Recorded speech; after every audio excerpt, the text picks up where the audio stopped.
Bila mana tahu akan nasib di masa yang akan datang, tentunya kita itu akan sangat takut.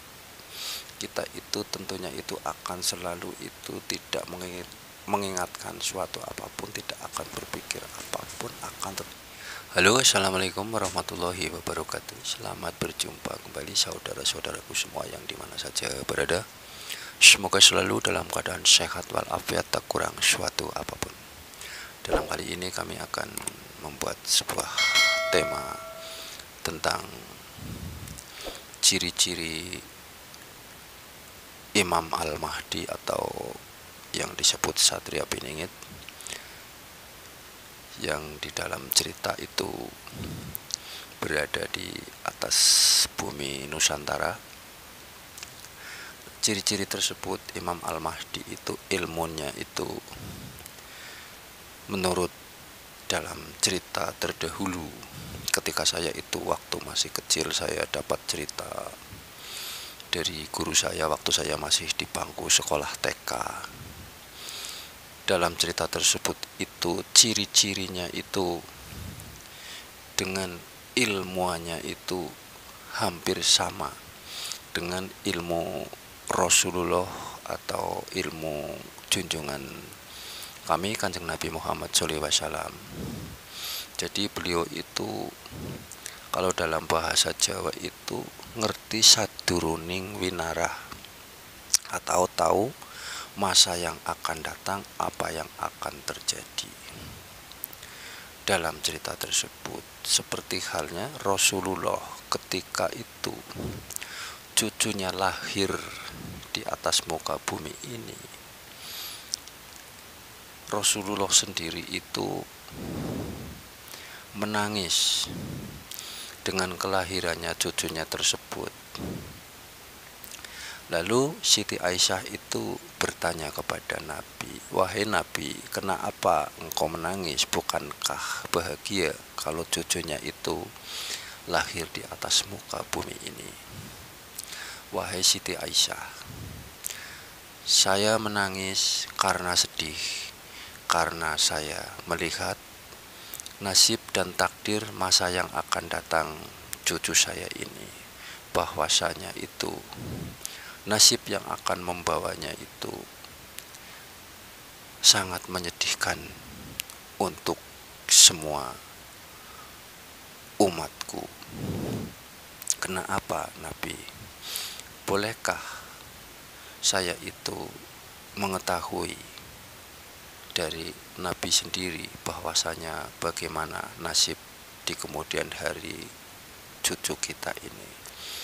"Wahai Siti Aisyah, di kelak kemudian hari itu akan ada sebuah tragedi yang besar, yaitu tragedi Karbala, yang akan membawa malapetaka besar-besaran, yaitu termasuk cucu kita itu akan menjadi seorang pahlawan, akan tetapi gugur di medan perang."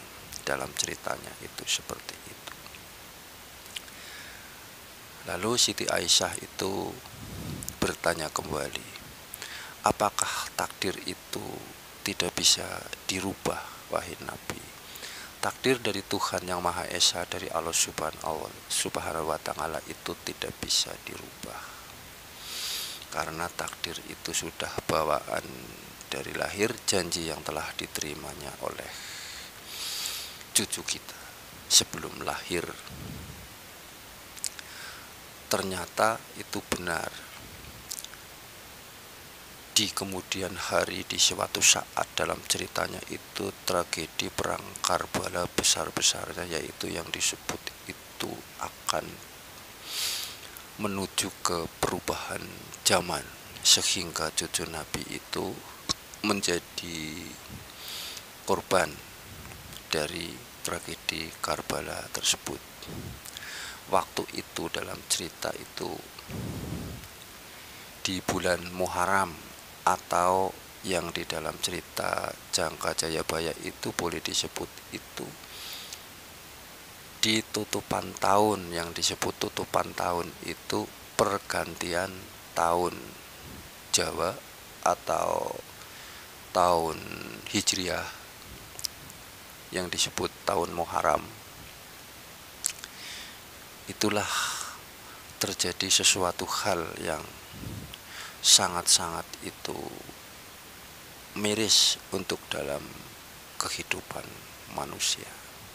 Nah, itu ciri-ciri dari sang Imam Mahdi atau Satria Piningit itu akan tahu dan memahami apa yang akan terjadi dalam kehidupan masa yang akan datang. Seperti halnya manusia pada umumnya atau termasuk kita semua, bila mana tahu akan nasib di masa yang akan datang, tentunya kita itu akan sangat takut. Kita itu tentunya itu akan selalu itu tidak mengingatkan suatu apapun, tidak akan berpikir apapun, akan tetapi terkecuali kita hidup ini cuman hanya memenuhi suatu kewajiban dalam hidup, yaitu kewajiban mengabdikan diri kepada Yang Maha Kuasa atau Allah Subhanahu wa Ta'ala. Dalam perjalanan hidup kita selalu itu harus menuju dalam kebenaran, eling dan waspada untuk menempuh hidup di zaman lama akan menjemput sebuah zaman yang baru. Sedikit cerita ini tentang kehidupan secara umum untuk sebagai umat manusia di atas muka bumi ini. Lalu dalam kita cerita sambung lagi tentang nasib dari cucu Rasulullah sendiri itu. Di suatu hari Nabi itu mengambil sebuah tanah dari Karbala yang tempat gugurnya cucu Nabi tersebut itu, lalu berpesan kepada Siti Aisyah, wahai Siti Aisyah, saya ambil segumpal tanah ini dari sana. Bila mana nanti di kemudian hari tanah ini berubah menjadi merah, itu tandanya cucu kita itu telah kembali kepada Allah Subhanahu wa Ta'ala atau kepada Tuhan Yang Maha Esa, yang menjadi sebuah kurban di tragedi Karbala yang tujuannya itu untuk mempertahankan sebuah kewajiban, sebagaimana kewajiban itu harus dibela. Nah, ternyata setelah di kemudian hari itu benar bahwa tanah itu berubah menjadi merah, terjadilah tragedi Karbala itu di bulan Muharram, yang peperangan itu sangat-sangat itu sengit. Terjadilah cucu sang Nabi itu meninggal dunia menjadi seorang pahlawan yang membela dalam kebenaran, yang disebut itu mati syahid itu dalam cerita terdahulu. Nah, barangkali dalam cerita tersebut itu banyak kekurangannya, karena ini sebuah cerita, saya kurang memahami tentang kitabnya.